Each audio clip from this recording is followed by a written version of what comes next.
It is April Fool's Day. Welcome to the first episode of this podcast. We don't have a name for this podcast yet, but we have a couple ideas. We're working on it. Could be called the Friends Sitting on a Couch podcast. Could be called Four Guys and a Girl podcast.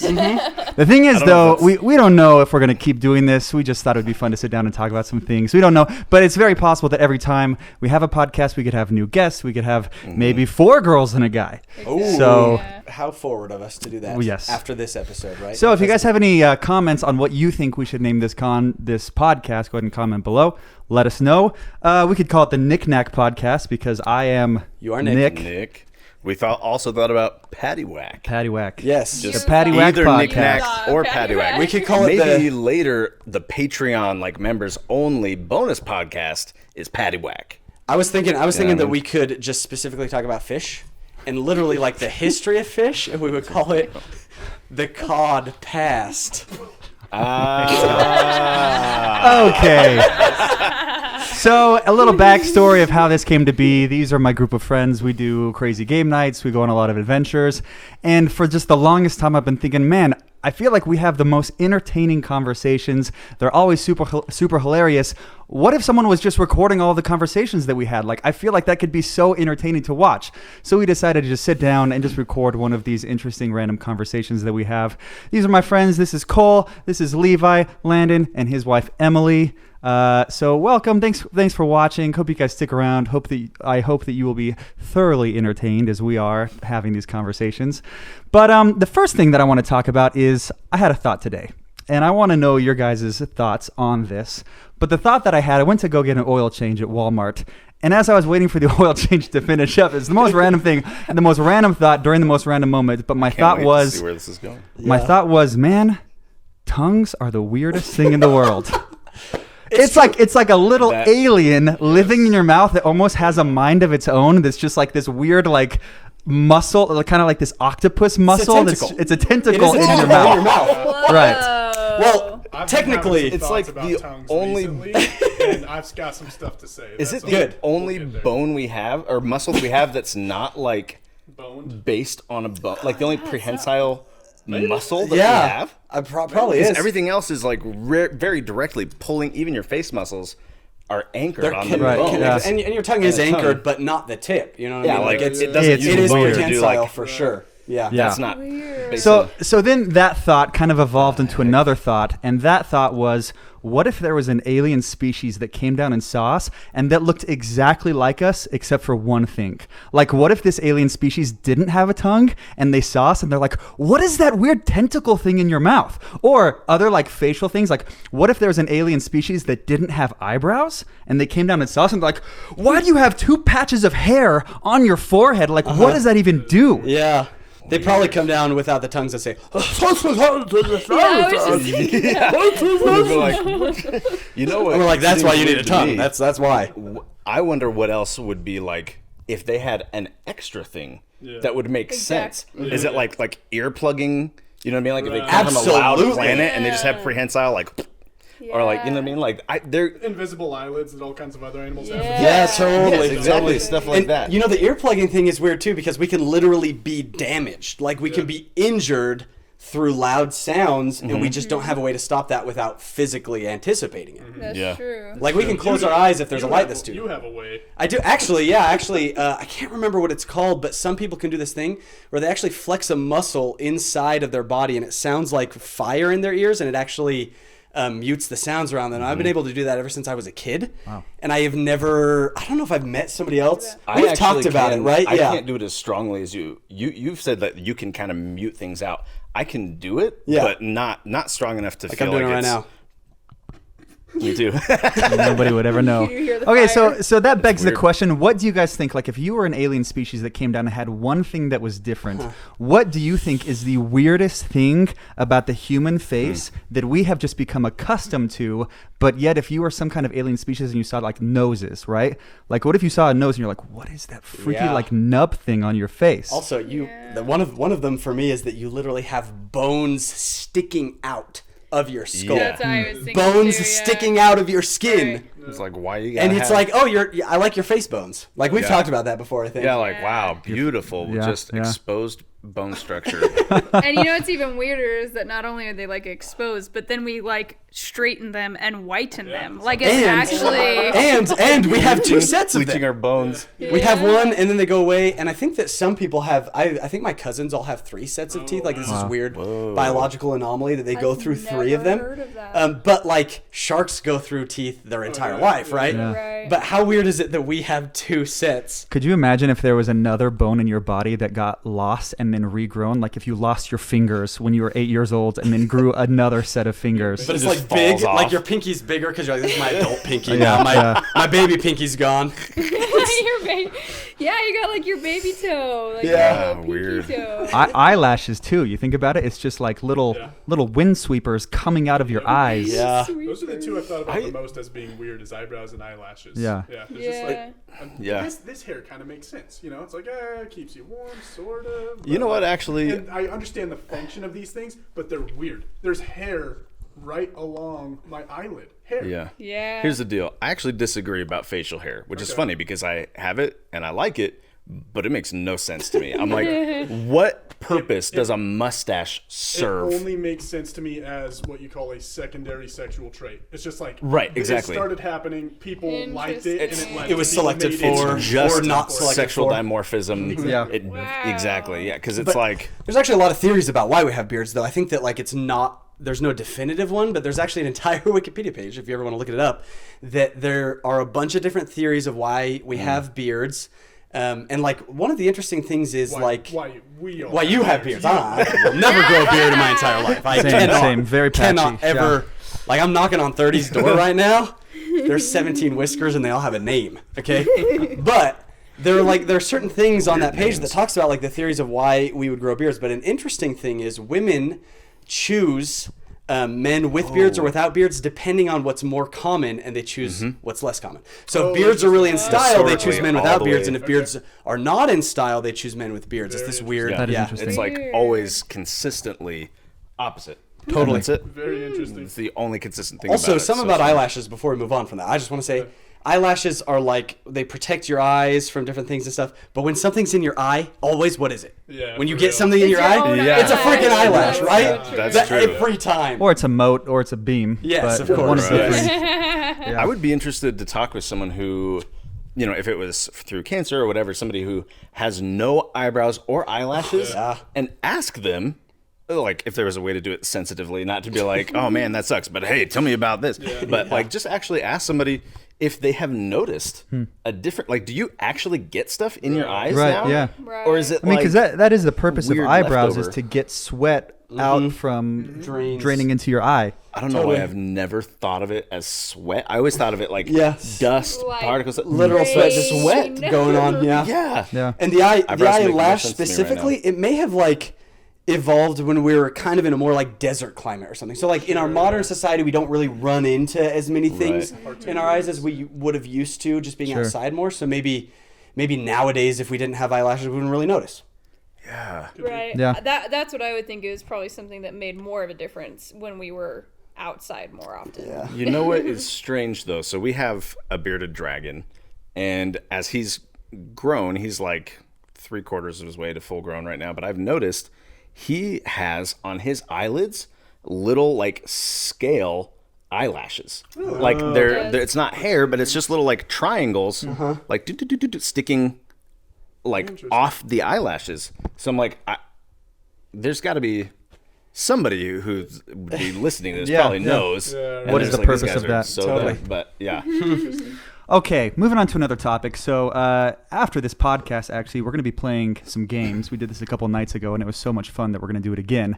But a few weeks ago, one of you guys brought up that there's this TV show called Taskmaster, where there is a taskmaster who is in charge of judging, and then they have people compete in these tasks, and then the taskmaster judges them and gives them points and awards and everything.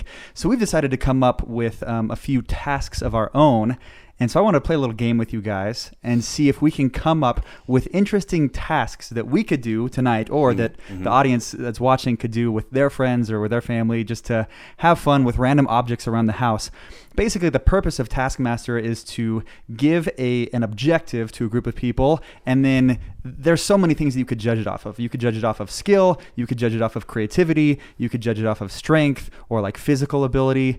But so like, for example, a couple nights ago, we decided to do a few different tasks where one of the tasks, for example, was to write a poem about an egg. And it was the most creative poem that won. And so everybody took a few minutes to write a poem about an egg. And then Normandy, she's not here, but her poem won. And it was literally, she wrote this story about this egg who wasn't going to crack yet, but it was destined to meet her mother, and just like the warmth and the bond that they'd have together. And I like felt so like emotional reading this poem about an egg. It was really funny. We also had tasks of like trying to fill a plastic bag as heavy as you can without ripping it. And then you'd have to hold it for 10 seconds without a ripping. We did things of like putting objects in a bag, and then you have to get blindfolded, reach your hand in and try to identify as many objects as possible without seeing. So I think it'd be fun for all of us to say just a random object around the house, and then try to come up with tasks that would have to do with that object that could be either skillful or creative or fun or anything like that. Yeah. So I'll start. And the object that I'm choosing is a couch pillow. Can I mention something about Taskmaster really quick? Something that I really like about it that is so interesting to me is a lot of times just in the show, it is based on just the host. Like, he's kind of a funny guy and whatever. It's based on kind of just what he thinks was the best way to accomplish it. Sometimes it is a straight like amount of seconds, but I love the divergent thinking that goes into it. Like, there's one where they had a basketball on a treadmill, and they were like, keep it on the treadmill as long as you can. And they were just next to a house, so they could just run in and grab stuff out of the house. They couldn't touch it with their hands. Yeah, they can't. Yeah, sorry, that's right. They couldn't touch it with their hands. And so somebody like put a bucket on it. Somebody tried to make a little pillow fort around it and stuff. And I love that side of it, that they give you some very minimal rules. Yeah. And go that way. So as we're talking about this, it'd be fun to keep that in mind. think of that kind of so it's kind of a side creativity Right. contest. It's kind of like in Harry Potter when he's in the Goblet of Fire, and then they like with the lake, they have to say, retrieve your person in the lake, and then they have to come up with their own creative way to do it. And he uses the gillyweed, and then the other guy's face turns into a shark, which would be such a cool power to have, by the way. But yeah. So anyways, so let's start with the object of a pillow. What tasks could we come up with that you could use a pillow to create a challenge between you and your friends that could be creative or funny or entertaining, that could invoke skill or strength or speed, doing something in a certain amount of time? What do we think? Are we thinking like pillow or like cushion? Something like this. Okay. Behind my back. Small And one, yeah. okay. I was thinking Small little larger couch one. pillow. Just normal everyday pillow. I'm thinking of like placement stuff. Like how high off of the floor you can get your pillow. Okay. To stay on something. Right, Yeah. like without touching. You know what? Yeah. I actually Letting like how high you can throw the pillow without touching the pillow. Without touching it. Okay. So you just That's use pretty household good. objects. You can whatever you want to do, like but that. you've got You could like create some kind of catapult. Exactly. You could Exactly. launch You've it got, with like, your 3 feet. minutes. That's pretty good. 3 minutes Kick to it, just to technically. determine. Yeah. Yeah, I guess. Yeah, if you can't throw the pillow, you can If pick it up. there's bite it. stairs- Well, you can't touch it, is what I was saying. Sure, yeah. How high you throw Your it body without can't touching touch it. So I mean, like your shoe, but that would be in the show. That would be where the Taskmaster guy is like, okay, so yeah, you had a shoe on, but that was so boring. I give you no points. Yeah, You know what I mean? So it would just be like okay, I just like that. Interesting. Yeah, that's How fun. high do Throwing you it. think that you could get this pillow? It makes me interesting to. Oh, okay. Yeah, interesting. It's fun. I would want to do like a Inches is the height sling to or beat. something. Yeah. Like wrap a jacket around it and like Yeah. swing Oh, it yeah. and let it go. I you like know? that. I Totally. like that. Yeah, totally. I would Sling be it up. interested to maybe see like if you just like were to just leave it on the ground, but just see like how many Skittles you could keep on it, Okay. like just Wow. like without Like them stack rolling it up. on Yeah, top because of I it, mean, yeah. it's kind of has Exactly. kind of a curved Yeah, I thing like that you that. could probably get a decent number of Yeah, you Skittles, could but then get a eventually you decent start to number. run them off the surface and they Just fall see off. how and- many Yeah, like you can totally. get in a minute or something. Yeah. Somebody could get very creative, like for example, if they can find a small, heavy object to place in the middle of the pillow first. Yes. And Yeah, then just dump Skittles in it. It You makes know like a what I little mean? crater for the Skittles to have a little Yeah, home. that's fun. If But we can extend this to like kind of including, you know, some of those shows where like you go out in public and stuff, and other like the general populace kind of is part of it. It's like how many pillows can you fit in your clothes before somebody mentions it? I love it before some random stranger says something. You might run into somebody that's like, you have one pillow, and he's like, "Is that a pillow in your shirt?" You know what? And you might have Yeah. 80 pillows. I would stick it- I would somehow. stick it in the People are back- gonna think that you think you're trying to steal stuff. Yeah, and maybe they're That's gonna true. talk to you. I would about it. stick it in the back of my pants and just have a ginormous butt and just see how people react. Walk around and just like challenge people. I would Like be look at them. I would win. Stick it Say out and be something like, about If my- it were, oh my gosh, if it were between me and all of you, I would absolutely win that one. oh yeah. Because No I one's could gonna- look as pregnant as possible. That's true. And be Emily like, is I got pregnant. triplets. Congratulations to Yeah. Emily and Or- Landon. Yes. You Oh, also yeah, have thanks, more Landon. surface area to like tuck Totally. toes into. And I feel like there the is thing- something like, are you more likely to mention to a woman that she looks weird with the Exactly. Right, that's what totally. I was what I was Especially if you saying. like look threatening or something. Also, if there was a woman walking around with 2 giant pillows stuffed in her shirt, you'd be like, I don't know this girl. Maybe she's just working through some stuff. I'm not going to bring it up, you know? Like, Yeah. And if it's a guy doing that, He's also All right. working through some What stuff. other objects could we use, or even words? We could, like the word egg that we used last time. We could Oh, use right. words, Okay. objects. Can I just mention about Normandy's poem? Like that thing could have brought a tear to the eye. We like gave it an encore reading. It was like so good. That's It was Like, amazing. within 2 minutes. It was That's so amazing. great. Yeah, Yeah. it was Very good. awesome. Yeah, It was if she comes on the podcast next time, we'll have to have her read it. Because That's it's great. very I love inspiring. that I so just much. did a straight haiku. I was like, Yep. Yeah. it's my go-to easy poem. That could be a fun taskmaster if it's like based on something like haikus, but you have to include something, but it still has to make sense. You know, something like that. What if you had to make a haiku, but each line had to incorporate an object you find in the house? Okay. So it's like you have to get 3 objects at least and still fit it in the syllables. Yeah. And you've got like 2 minutes to make a haiku. Yeah. And then you just judge based on which haiku you liked the best. Or if someone did it wrong, you're eliminated. But Yeah, you know. that kind of reminds me. There's a task that we're going to do tonight, so that I wrote down that is kind of along those lines. And giving you a little spoiler right now, so you guys can be thinking. But the task is to write and sing the chorus of a love song that you write using the words bubble, giggle, and toes. Okay. In 5 minutes, Cool. the most romantic love song wins. Jeez. What if for the haiku thing, you all had to write a haiku, but what it is that each person makes a list of words that nobody else can use in their haiku. Ooh, yeah. Yeah. So you literally can't use any of the words that are written on anybody's sheet besides yours, and then just see how creatively other people, because you might write many more words than somebody else, or think of like Right. the words you would use. That could be interesting. Yeah. There's Something like There's that. a fun aspect. We actually brought some stuff for Taskmaster stuff tonight that is going to incorporate this, and we just saw this on the show and kind of basically imitated this one, but where it's moving an egg, right? But you have certain objects you can use. You can't touch the egg with your fingers, and it's to move the egg from one place to another as fast as you can. But if you touch the same object, because you don't do it at the same time, you don't see each other do it. If you choose an object somebody else chose, you get a time penalty. Okay. I love So that. it's like- That's Okay, so that's great. great. That's great. Yeah. You want to use maybe an object that could be less conventional, or like, Or use the most obvious one as fast as you can. Yep. But And hope if someone that else is nobody doing else that, does that. you know. Wow. So that's Totally, just yeah. some fun, Yeah. very random Yeah. stuff. Yeah. Yeah, it's just such a fun thing, and I love being able to use your creativity to literally come up with games, because I feel like in today's world, a lot of kids and teenagers, they get bored and then they resort to video games or social media or things like that to entertain themselves, when in reality, like, if we can just use our own creativity, we can come up with the most fun games using just the most mundane and random objects around the house. Like we're going to do one with a piece of tape. That's going to be the object that we're doing. And the task for tonight that I came up with is everybody has a 2-foot long piece of tape, and the task is to lift the heaviest object using just that tape. Okay. Nice. That's great. That's yeah. awesome. Yeah. I feel like for me, when I engage my mind in something creative like that, even if it just is something silly, it doesn't have to be some brilliant thing. It just is fun and it feels good.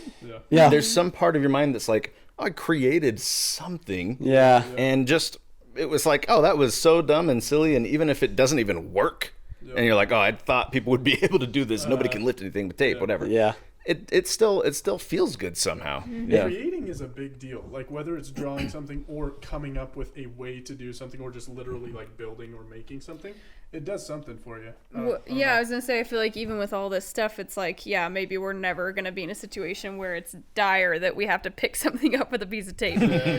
So the skill itself might not be something we ever use, but I think the idea of divergent thinking, like we've talked about, where just like, I think that will absolutely bleed into all different parts of our lives and our jobs and our school and our work. I've realized that creativity is like a muscle, and if you're not constantly exercising it, it'll fade or it'll die. And for a lot of people, that could be a problem if they don't have those creative muscles, because like for me being a filmmaker, if I don't have creativity, I don't have a job. And so I feel like a lot of times if kids are losing their creativity by taking advantage of the creativity of someone else, like the inventors of the iPad or of Fortnite or video games, instead of using their own creativity, eventually those muscles are going to die. And then if they're wanting to get into a creative field, they won't have a job. And I want to say too that it's like, of course it's great to like, I fully support, like, I think video games are a very cool storytelling structure, or sometimes even just having something, you know, a little mindless to kind of wind down. But there is such you can become dependent on it, and that's very real. And that's when those things start to atrophy. When you get to the point where you're like, you can't think of anything else to do, which like we all do. You know, there's so many times all of us are like, I can't think of anything. It's like those are the moments where you can see, oh, there's something that could be a little more fulfilling here, you know, than just defaulting on the mindless and being dependent on it. Totally. Yeah. And that kind of leads me to the next thing that I want to talk about, which is in part using your creativity, but also in part spending your time doing awesome things. And this is a topic that this group is very passionate about, but that is mythological creatures. Whether they're real, whether they're not, if they are real, if they're half real, if we want them to be real. If we've met them. If we've met them. If we and are what them. that If means we for us, because there is a world... Those weren't supposed to go together just now. Sorry. There is a world of exploring out there. There's a lot of things that we do know. There's a lot of things that we don't know. There's a lot of animals or maybe creatures that exist out there that we have seen or maybe have not seen, but could be real. So that brings up the question that brings up is, are mythological creatures real? Could they possibly be real? And if so, what does that mean in regards to like adventuring, exploring, if there's certain areas that have maybe like a myth or a legend of some creature that's there? So before, I just want to do the blanket preface thing that like any of us would probably say, is that my opinion at the end of the day is that it doesn't matter in the long run as much. So I do think it matters. We'll get to that. But what I'm saying is it doesn't matter in the long run if they're real or not, but if you're open to belief or not. And I think that it's important to realize that like there are things we know for sure and there are things we don't know for sure. And a lot of people like to pretend like they know things for sure that nobody knows for sure. Yeah. And I think that like that applies to mythological creatures and magic and stuff, but it just generally, if you're the kind of person that decides that they know something that nobody knows for sure, I just think that's kind of a dangerous way to live your life. Especially when that for sure knowledge is of the non-existence of something. Absolutely. That's the hardest thing to know is that nothing exists or something does not exist. And often I think it is like out of a comfort thing for people. Yeah. Sure, yeah. And it's like don't hold it against yourself. But like just being aware of like, do I really know that? Do I really know that like dragons don't exist or never did or what? Or like, does it seem most likely, you know, like, and there's also like, you can go so far down that road. It's like, do I really know anything? Do I really know I'm not just hallucinating everybody? Yeah. It's an illusion. You know, and it's like, you know, but I like on one end of it for me too, it's just like in talking about the stuff, letting myself have a comfortable ride between, this is fun to talk about in theory, and also occasionally noticing where there is actually a gap, where there's not a sufficient answer for this, and it's like, that's interesting. I'm not going to make a claim one way or another on one of these things and assume, like you were talking about, that I just say I know this, but it's like, it's okay to recognize certain things don't really have a sufficient answer, and also okay to recognize that this is kind of just fun to talk about, and I would love if this was the case, and just not be worried about it. That's the thing. It's not. I don't advocate believing in something without a reason to. I caution disbelieving in something without a reason to, because that's what people usually do. It's not about whether you believe in it or not. It's just that the disbelief that so many people just naturally come to for no reason, with no evidence. That's just something that like starts to filter into every part of your life, kind of, and affects the way that you see the world. There was a conversation that you and I had years ago, where one day you came up to me and you were like, "Hey Nick, do you believe in fairies?" And I was like, "No, I don't think so." And you're like, "Why not?" And I was like, "I don't know, just because I've been taught that they're not real." And you're like, "Well, have you ever seen one?" And I was like, "No." And you're like, "Well, does that mean that they're not real?" And I was like, "Well, I guess not." And you're like, "Look, I believe in fairies because why not?" He's like, you're like, when you're a kid and you believe in everything, you believe in Santa Claus, the Tooth Fairy, the Easter Bunny, and it just makes life more of an adventure. And then as you grow older, you stop believing in things, and then life just kind of becomes boring, kind of tame. You just kind of wither away as the years go by. You're like, I like believing and living my life believing in things because it makes life more of an adventure. And maybe the day will come when I'll die and get to heaven and God will be like, yeah, fairies aren't real. And then you'd be like, great, no harm done. It didn't affect my testimony, didn't affect my relationship with anyone. It was just a fun little thing that I had. It was a gift to myself. Little pet belief just for me. But then you're like, but what if? What if you die and get to heaven and God is like, fairies are totally real? I knew it. And you'd be like, I knew it. And that's the thing. It's actually a similar conversation that Cole and I have had as well, that kind of at the beginning of our pre-friendship, which is a story for a different time. And it actually has an origin with an experience Landon had that he shared with me when I was very young. And so I think we should probably just call it the fairy test. Or something. Maybe there's a better name for it. But I think that it's just what it is it's something that seems so silly to our modern society, specifically American, not everybody actually around the world, but American modern society. It sounds like one of the sillier things to believe in. So when you bring it up to somebody and you're like, do you believe in fairies? They're like, no. And you're like, but why? You literally don't have any reason not to. That's the point. You're just deciding to go along with it. And you can say things like, oh, well, there's no proof of that. It's like, you wouldn't say that if you lived in Iceland, necessarily. You wouldn't say that if you lived in South America. Like, there's different cultures that have different beliefs. So, like, it's just kind of a test to see how open-minded you are. That's what it is. It's a really good one, too. And I will also say that just if mythological creatures are real or not, I would also say that everything was mythological until it was proven.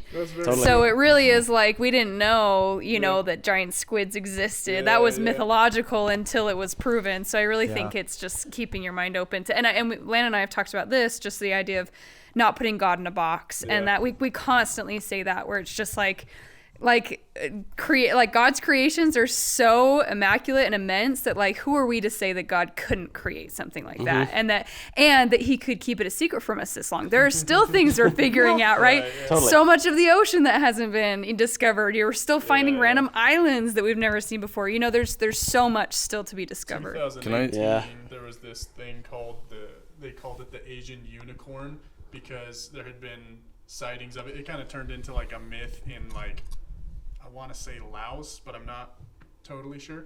And it's just like this giant species of gazelle, I think. It's just like the biggest one that exists. And they didn't have like proof positive that it existed until 2018. It was just something that people had like talked about. Recent. It was, of course, not real until it was. And that's not a fish at the bottom of the ocean. That's not a tiny thing. That's a big animal. Quite big, I actually really like, there was a recent one, I don't remember the year, but it was, again, in the last few years. We just barely, I think it also was an Asian thing, like maybe near Japan or something, but like waters people have been sailing for thousands of years, right? And we just barely got evidence of the first, it's a jet propelled flying squid. Flying freaking It's the squids. first It's the first proof or the first example we know of any powered flight based on jet propulsion. Right. And it's not like fiery jet propulsion. It is the squid shooting water out like squids do, but it actually spreads out and can fly like a flying fish. That also probably was a myth for a long time. They were like, flying fish. Yeah, okay. the first guy, he's like, guys, you're not going to believe this, but literally, the fish can fly. Yeah, exactly. They're like, totally. Okay. And see, that's different too, because a lot of people, there are people that lean too heavily into stuff that's just clearly like the evidence is against it, and you're like, okay, like.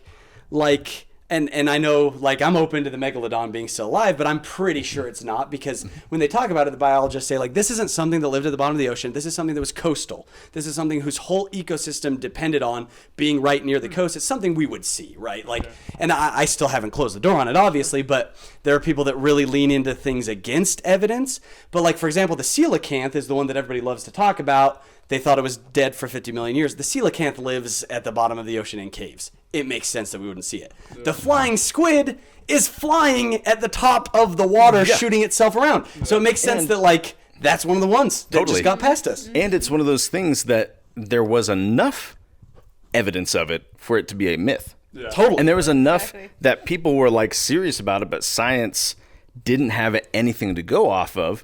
And so I think a lot of serious scientists and serious biologists were probably like, if you really get down to it, they're probably like, that is a possible thing. But a lot of people, probably for a long time, just didn't believe anybody. And they were like, that's a fun idea, but it seems no. like an embellishment on reality. Like, totally. You see squids jetting around, and so it's like, oh, what if they just did it into the air? Yeah, totally. And I think I like what you said about, like, if I get to heaven and God says fairies aren't real, I'll be like, okay, that's fine. I had a good time, bro. But I didn't base anything. I mean, probably not, bro. Sorry, I probably would say that. But it's like, I didn't base anything crucial on that. I allowed myself to entertain it and be entertained by it, and that was what I got out of it. But it's okay if it's not, and I think that's great. But I feel like that's just one of those things. Like, there's a good example of this kind of thing is like dragons, right? Sure, yeah. There's myths of dragons and dragon-like creatures all over the world in cultures that were entirely separate.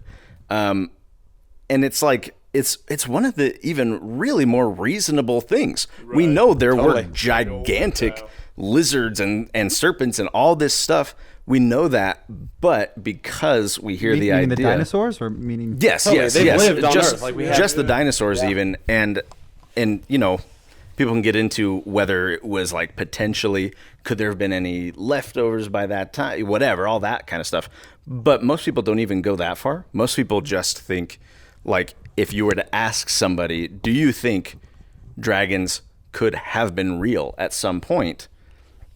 Just because you're talking about dragons and you're using the word dragon, we have this immediate instinct to be like, no, I'm an adult. It's like, let me show you this picture of a 30-foot tall flying reptile that used to live on the Earth. Do you think somebody could have seen one? Oh, well, maybe, I guess. I don't know. But even then, it's like that they automatically say, like, oh, dragons could never have been real. And it's like, okay, I'm going to show you what is by definition a dragon that we know for sure lived on the Earth. So even then, it's just like you're cutting yourself off from actual real knowledge because of these biases. Yeah. And I love the enrichment that it brings into life to be able to let yourself think about it. And I feel like this opens the gate to so many potential conversations that we can have, and that hopefully we will have on this podcast in future episodes, talking about things that may or may not exist, talking about ghosts, talking about UFOs, aliens, talking about other dimensions.